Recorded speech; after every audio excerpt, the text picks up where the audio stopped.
Hello दोस्तों, आज हम पढ़ने जा रहे हैं मुंशी प्रेमचंद जी के द्वारा लिखा हुआ उपन्यास कर्मभूमि भाग 2। स्कूल से लौटकर अमरकांत नियमानुसार अपनी छोटी कोठरी में जाकर चरखी पर बैठ गया। उस विशाल भवन में जहाँ बारात ठहर सकती थी, उसमें अपने लिए यही छोटी सी कोठरी पसंद की थी। इधर कई महीने से उसने 2 घंटे रोज सूत काटने की प्रतिज्ञा कर ली थी और पिता के विरोध करने पर भी उसे निभाया जाता था।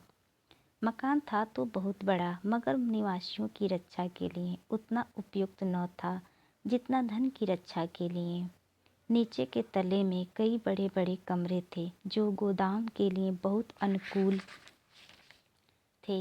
हवा और प्रकाश का कहीं रास्ता नहीं। जिस रास्ते से हवा और प्रकाश आ सकता है, उसी रास्ते से चोर भी तो आ सकते हैं। चोर की शंका उसकी एक एक ईंट से टपकती थी। ऊपर के दोनों तल्ले हवादार और खुले हुए थे। भोजन नीचे बनता था, सोना बैठना ऊपर होता था। सामने सड़क पर 2 कमरे थे। एक में लाला जी बैठते थे, दूसरे में मुनीम। कमरे के आगे एक छोटा साइबान था जिसमें गायें बंधती थीं। लाला जी पक्के गोभक्त थे। अमरकांत सूत काटने में मग्न था कि उसकी छोटी बहन नैना आकर बोली, क्या हुआ भैया, फीस जमा हुआ या नहीं? मेरे पास 20 रुपए हैं, यह ले लो, मैं कल और किसी से मांग लूँगी। अमर ने चरखा चलाते हुए कहा, आज ही तो फीस जमा करने की तारीख थी, नाम कट गया, अब रुपए लेकर क्या करूँगा? नैना रूप रंग में अपने भाई से इतनी मिलती थी कि अमरकांत उसकी साड़ी पहन लेता तो यह बतलाना मुश्किल हो जाता कि कौन यह है कौन वह। हाँ, इतना अंतर अवश्य था कि भाई की दुर्बलता यहाँ सुकुमारता बनकर आकर्षक हो गई थी। अमर ने तो दिल लगी की थी, पर नैना के चेहरे का रंग उड़ गया। बोली, तुमने कहा नहीं, नाम न काटो, मैं 1-2 दिन में दे दूंगा। अमर ने उसकी घबराहट का आनंद उठाते हुए कहा, कहने को तो मैंने सब कुछ कहा, लेकिन सुनता कौन है था? नैना ने रोष के भाव से कहा, मैं तो तुम्हें अपने कड़े दे रही थी, क्यों नहीं लिए? अमर ने हंसकर पूछा, और जो बाबा पूछते तो क्या होता? वादा दादा से बतलाती ही क्यों? अमर ने मुंह लंबा करके कहा, चोरी से कोई काम नहीं करना चाहता नैना, जब खुश हो जाओ वो मैं फीस जमा कर दी। नैना को विश्वास न आया, बोली, फीस नहीं, वह जमा कर दी। तुम्हारे पास रुपए कहाँ थे? नहीं नैना, सच कहता हूँ, जमा कर दी। रुपए कहाँ थे? एक दोस्त से ले लिए। तुमने मांगे कैसे? उसने अपने ही आप दे दिया, मुझे मांगने न पड़े। कोई बड़ा सज्जन आदमी होगा। हाँ, है तो सज्जन नैना। जब फीस जमा होने लगी तो मैं मारे शर्म के बाहर चला गया। न जाने क्यों उस वक्त मुझे रोना आ गया। सोचता था मैं ऐसा गया बीता हूँ कि मेरे पास 40 रुपए नहीं। वह मित्र जरा देर में मुझे बुलाने आया। मेरी आंखें लाल थी, समझ गया, तुरंत जाकर फीस जमा कर दी। तुमने कहाँ पाए ये 20 रुपए? यह न बतलाऊंगी। नैना ने भाग जाना चाहा। 12 बरस की यह लज्जाशील बालिका एक साथ ही सरल भी थी और चतुर भी। उसे ठगना सहज था, उससे अपनी चिंताओं को छिपाना कठिन था। अमर ने लपक कर उसका हाथ पकड़ लिया और बोला, जब तक बताओगी नहीं, मैं जाने न दूंगा, किसी से कहूँगा नहीं, सच कहता हूँ। नैना झेंपती हुई बोली, दादा से लिए।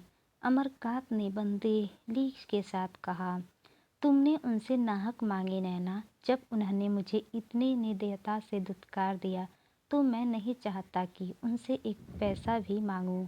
मैंने तो समझा था तुम्हारे पास कहीं पड़े होंगे।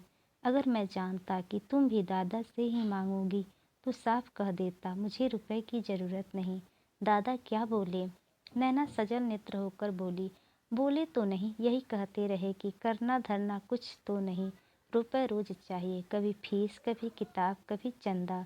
फिर मुनीम जी से कहा, 20 रुपए दे दो, 20 रुपए फिर देना। अमर ने उत्तेजित होकर कहा, तुम रुपए लौटा देना, मुझे नहीं चाहिए।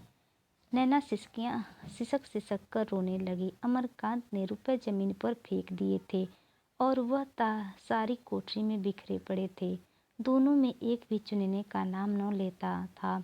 सहसा लाला समरकांत आकर द्वार पर खड़े हो गए। नैना की सिसकियां बंद हो गईं और अमरकांत मानो तलवार की चोट खाने के लिए अपने मन को तैयार करने लगा। लाला जी दोहरे बदन के दीर्घकाय मनुष्य थे। सिर से पांव तक सेठ, वही कलावती मस्तक, वही फूले हुए कोपले, यही निकली हुई तोन। मुख पर संयम का तेज था जिसमें स्वार्थ की गहरी झलक मिली हुई थी।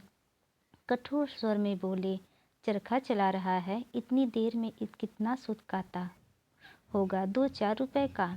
अमरकांत ने गर्व से कहा, चरखा रुपए के लिए नहीं चलाया जाता। और किस लिए चलाया जाता है? यह आत्मशुद्धि का एक साधन है। समरकांत के घाव पर जैसे नमक पड़ गया। बोले, यह आज नई बात मालूम हुई।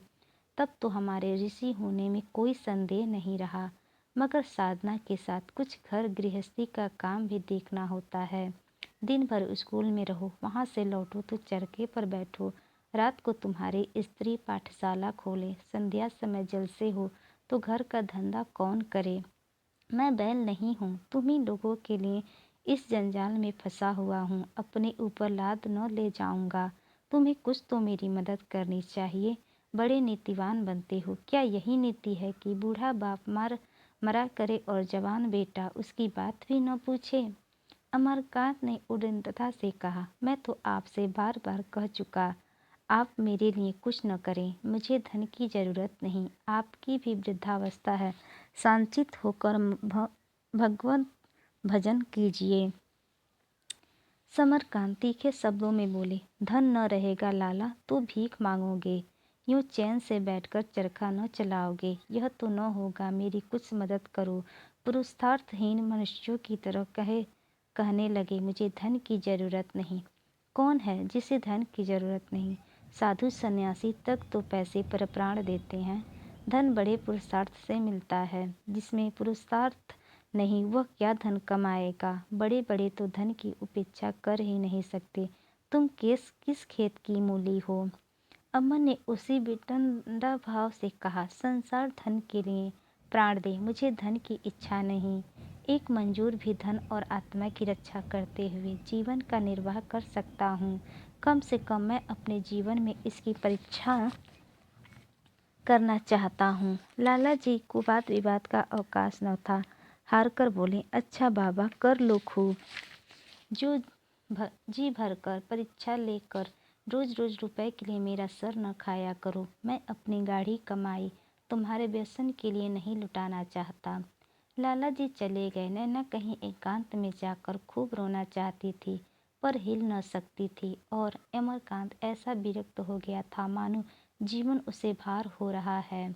उसी वक्त महरी ने ऊपर से आकर कहा, भैया तुम्हें भौजी बुला रही हैं। अमरकांत ने बिगड़ कर कहा, जा कह दे, फुर्सत नहीं है, चली वहाँ से, भौजी बुला रही हैं। लेकिन जब महरी लौटने लगी तो उसने अपने तीखेपन पर लज्जित होकर कहा, मैंने तुम्हें कुछ नहीं कहा सिल्लो, कह दो अभी आता हूँ। तुम्हारी रानी जी क्या कर रही हैं? सिल्लू का पूरा नाम कौशल्या। शीतला में पति पुत्र और एक आँख जाती रही थी। तब से विचित्र सी हो गई थी। रोने के बात पर हंसती, हंसने की बात पर रोती। घर के आगे सभी प्राणी, यहाँ तक कि नौकर चाकर तक उसे डांटते रहते थे। केवल अमरकांत उसे मनुष्य समझता था। कुछ स्वस्थ होकर बोली, बैठी कुछ लिख रही हैं? लाला जी चीखते थे, इसी से तुम्हें बुला भेजा। अमर जैसे गिर पड़ने के बाद गर्द झाड़ता हुआ प्रसन्न मुख ऊपर चला। सुखदा अपने कमरे के द्वार पर खड़ी थी। बोली, तुम्हारे तो दर्शन ही दुर्लभ हो जाते हैं। स्कूल से आकर चरखा ले बैठते हो। क्यों नहीं मुझे घर भेज देते? जब मेरी ज़रूरत समझना, बुला भेजना। अब की आए मुझे 6 महीने हुए, मियादी पूरी हो गई, अब तो तेरा रिहाई हो जानी चाहिए। यह कहते हुए उसने एक तस्तरी में कुछ नमकीन और मिठाई लाकर मेज पर रख दी और अमर का हाथ पकड़ कमरे में ले जाकर कुर्सी पर बैठा दिया। यह कमरा सब कमरों से बड़ा, हवादार और सुसज्जित था। दरी का फर्श था, उस पर करीने से कई गद्देदार और सादी कुर्सियां लगी हुई थीं। बीच में एक छोटी सी नक्काशदारी गोले मेज थे। शीशे की अलमारियों से सजिलक पुस्तकें सजी हुई थीं। आलू पर तरह तरह के खिलौने रखे हुए थे। एक कोने में मेज पर हारमोनिया रखा था। दीवारों पर धुरंधर रवि वर्मा और कई चित्रकारों की तस्वीर शोभा दे रही थी। 2-3 पुराने चित्र भी थे। कमरे की सजावट से सुरुचि और संपन्नता का आभास होता था। अमरकांत का सुखदा से विवाह हुए 2 साल हो चुके थे। सुखदा 2 बार तो एक महीना रहकर चली गई थी। अब की उसे आए 6 महीने हो गए थे, मगर उनका स्नेह अभी तक ऊपर ही ऊपर था। गहराइयों में दोनों एक दूसरे से अलग अलग थे।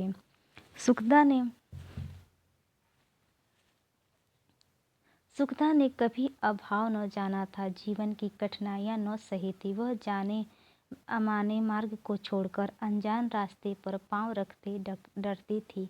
भोग और विलास को वह जीवन की सबसे मूल्यवान वस्तु समझती थी और उसे हृदय से लगाए रहना चाहती थी। अमरकांत को वह घर के काम काज की ओर खींचने का प्रयास करती रहती थी। कभी समझाती, कभी रूठती थी, कभी बिगड़ती थी। सास के न रहने से वह एक प्रकार के घर की स्वामिनी हो गई थी।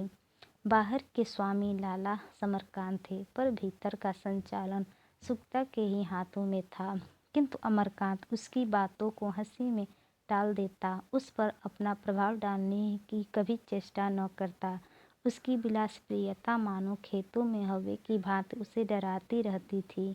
खेत में हरियाली थी, दाने थे, लेकिन वह हवा निश्चल भाव से दोनों हाथ फैलाए खड़ा उसी ओर घूरता रहता था, मानो आशा और दुराशा, हार और जीत का वह सुखदा से बुराई की भांति छिपाता था।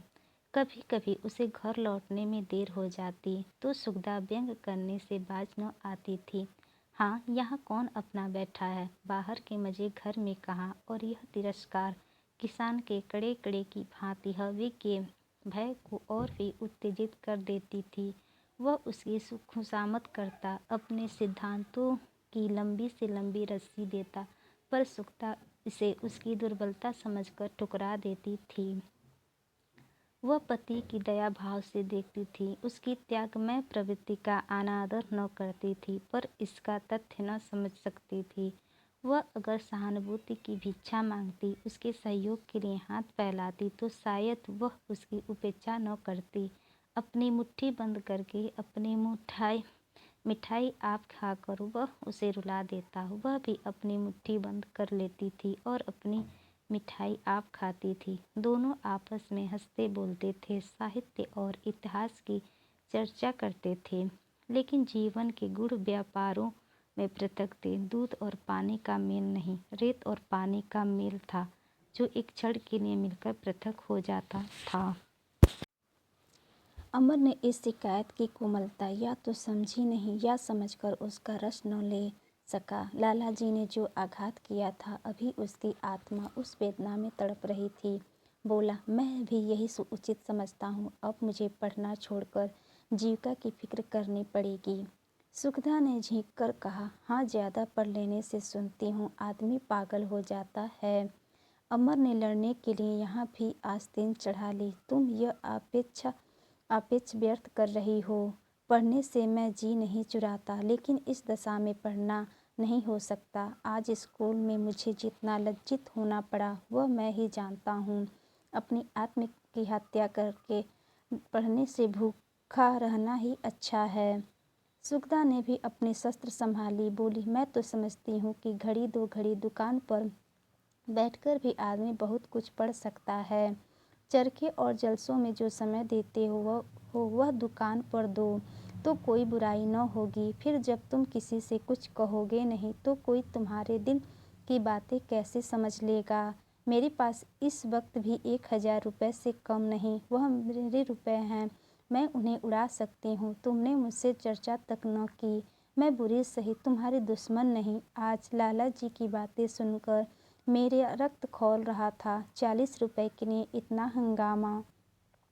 तुम्हें जितनी ज़रूरत हो मुझसे लो, मुझे लेते तुम्हारे आत्मसम्मान को चोट लगती हो। अम्मा से ले लो, वह अपने को धन्य समझेंगी। उन्हें इसका अरमान ही रह गया कि तुम उनसे कुछ मांगते। मैं तो कहती हूँ मुझे लेकर लखनऊ चले चलो और निश्चित होकर पढ़ो। अम्मा तुम्हें इंग्लैंड भेज देंगी, वहाँ से अच्छी डिग्री ला सकते हो। सुखदा निष्कपट भाव से यह प्रस्ताव किया था। शायद पहली बार उसने पति से अपने दिल की बात कही, पर अमरकांत को बुरा लगा। बोला, मुझे डिग्री इतनी प्यारी नहीं है कि उसके लिए ससुराल की रोटियां तोड़ूं। अगर मैं अपने परिश्रम से धनोपार्जन करके पढ़ सकूंगा तो पढ़ूंगा, नहीं तो कोई धंधा देखूंगा। मैं अब तक व्यर्थ ही शिक्षा के मोह में पड़ा हुआ था। कॉलेज के बाहर भी अध्ययनशील आदमी बहुत कुछ सीख सकता है। मैं अभिमान नहीं करता, लेकिन साहित्य और इतिहास की जितनी पुस्तकें इन 2-3 सालों में मैंने पढ़ी है, शायद ही मेरे कॉलेज में किसी ने पढ़ी हो। सुखदा ने इस अप्रिय विषय का अंत करने के लिए कहा, अच्छा नाश्ता तो कर लो। आज तो तुम्हारी मीटिंग है, 9 बजे के पहले क्यों लौटने लगे? मैं तो टाकी में जाऊंगी। अगर तुम ले चलो तो मैं तुम्हारे साथ चलने को तैयार हूँ। अमन ने रूखेपन से कहा, मुझे टाकी में जाने की फुर्सत नहीं है, तुम जा सकती हो।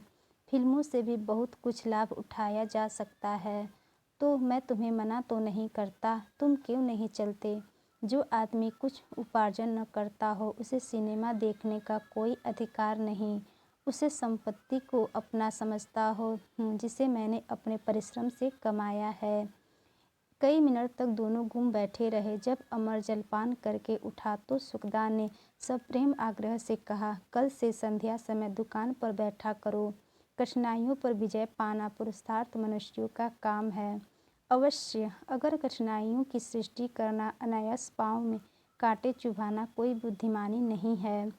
अमरकांत इस आदेश का आशय समझ गया, पर कुछ बोला नहीं। विलासीन शंका से कितनी डरती है, यह चाहती है मैं ही गरीबों का खून चूसूं, उनका गला काटूं, यह मुझसे न होगा।